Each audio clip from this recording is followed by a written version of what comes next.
काशान राजपूत के नाम से गोजरा टोबा टिक सिंह में पैदा होने वाले लड़के ने ऐसा क्या कमाल किया कि महक मलिक के लाखों करोड़ों जो है मदा बन। वो किसी ने ऐसे ही फेक न्यूज़ बनती रहती है, पता नहीं काशान क्या क्या नाम रखते रहते हैं। मेरा तो पैदाइश मेरी गोजरा की है और हम फैसलाबाद शिफ्ट हो गए हैं। तो आपका असली नाम क्या था उस वक्त जब पैदाइश हुई? बस था कुछ वो छुपाना है। हाँ छुपाना है। अच्छा, अब महक मलिक बताऊंगी, जल्दी बताऊंगी इंशाल्लाह। आपने क्या ऐसा कमाल किया कि लड़के भी पीछे रह गए, लड़कियां भी पीछे रह गईं और आप डांस में सबसे आगे निकल गए? मैंने मेहनत की, दिलजोई से मैंने बहुत मेहनत की है और उसी का सिला है। और मेरे माँ बाप की दुआएं हैं, मेरी माँ का सब्र। सारी ज़िंदगी मेरी माँ ने जैसे अपने घर में सब्र किया, लड़ाई की अपने हालात के साथ और अपनी बीमारी के साथ, लेकिन कभी मैंने अपनी माँ की ज़ुबान के ऊपर शिकवा नहीं सुना। तो उन्हीं की दुआओं को आज सिला है। कितने फॉलोअर्स हैं आपके? मेरे 13 पॉइंट कुछ मिलियन उस पर हैं टिकटॉक पर, और यूट्यूब पर काफ़ी ज़्यादा चैनल हैं। किसी पे 4 मिलियन, किसी से उससे ज़्यादा, और किसी पे 3 मिलियन 2 मिलियन, ऐसे काफ़ी ज़्यादा चैनल्स हैं। लड़कियों से भी ज़्यादा मुआवजा लेते हैं आप डांस का, गुजरा पार्टी का? ज़ाहिर बात है, लोग मोहब्बत करते हैं, पसंद करते हैं और इतनी मोहब्बत मुझे देते हैं तो उन्होंने मुझे इस काबिल बनाया कि मैं मुआवजा लूँ प्रोड्यूसरों से। चले आप ज़रा उधर बैठे, मैं थोड़ा फ्रेश हो जाऊँ, अभी सोई उठी हूँ तो मैं कपड़े चेंज कर लूँ। ज़रूर। ठीक है।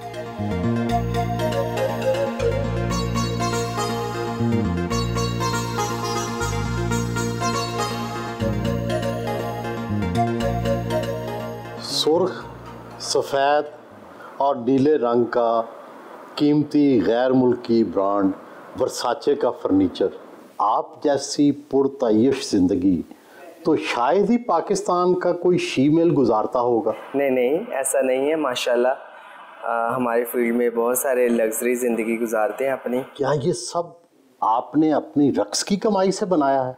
जी, रक्स के साथ। ये बताएं कि आप तो स्कूल में पढ़ रहे थे जी, गोजरा में जी, कैसे महसूस हुआ कि आपके अंदर एक रूह और है, जनाना है? लोगों ने मुतारिफ करवाया। कैसे? चलने में, बोलने में, उठने बैठने में नुक्स निकाले। पहले तो मुझे कुछ भी नहीं लगता था, पहले तो मैं ख़ुद को नॉर्मल, और अभी अल्हम्दुलिल्लाह नॉर्मल ही हूँ। तो उस टाइम ऐसे लगता था कि शायद मैं इनसे हट के हूँ। उस टाइम इतनी समझ नहीं थी। फिर मैंने आईने में देखना और उस पर भी एतराज़ घर वालों का भी कि ये क्या तुम्हारे लक्षण है। फिर कज़नों के कपड़े पहन लेना, लड़कियों के। और अम्मी जो है ना, अम्मी की तबीयत ठीक नहीं रहती थी, उनको डस्ट एलर्जी थी। तो मैंने कहा अम्मी आप साथ वाले घर चले जाएं। तो फिर मैंने अम्मी के कपड़े पहन लेने।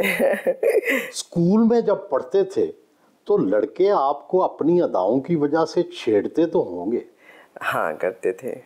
तो क्या आपका रद्द अमल होता था? मैं उन पर गुस्सा करती थी कि आप मुझे ऐसे क्यों छेड़ते हैं, क्यों ऐसे बुलाते हैं ना। जब पता चला कि आपकी रूह और है और जिस्म और, तो ज़िंदगी मुश्किल हो गई या आसान? ज़िंदगी में आपको पता ये है ही, मुश्किलों की जगह है दुनिया। तो ज़िंदगी में बहुत सारे मोड़, तकलीफ़ थे, परेशानियां भरे, ऐसे बहुत सारे गुजरे हैं। लेकिन ये क्या कि कभी गोजरा, कभी फैसलाबाद, कभी कोट अद्दू, कभी सरगोदा, ये इतनी जगह क्यों फिरते रहे और डांस कहाँ से सीखा? पैदाइश मेरी गोजरा में हुई और वहाँ से फिर हम फैसलाबाद, क्योंकि छोटा शहर है गोजरा, तो फैसलाबाद शिफ्ट हो गए क्योंकि वहाँ पे कोई कारोबार, कोई ऐसा सिस्टम नहीं था। बड़ा शहर है फैसलाबाद, वहाँ शिफ्ट हो गए कारोबार के लिए फैमिली मेरी, और मैं फील्ड में आ गई। तो फिर मैं दर बदर भटकती रही, कोटद्दू, कभी मेलों पर, कभी कहाँ, कभी पिंडी, तो कर करा के। डांस कहाँ से सीखा? वो मैंने किसी से नहीं सीखा, वो ऐसे ही मुझे जो है ना मेरे अंदर से ही आता है डांस।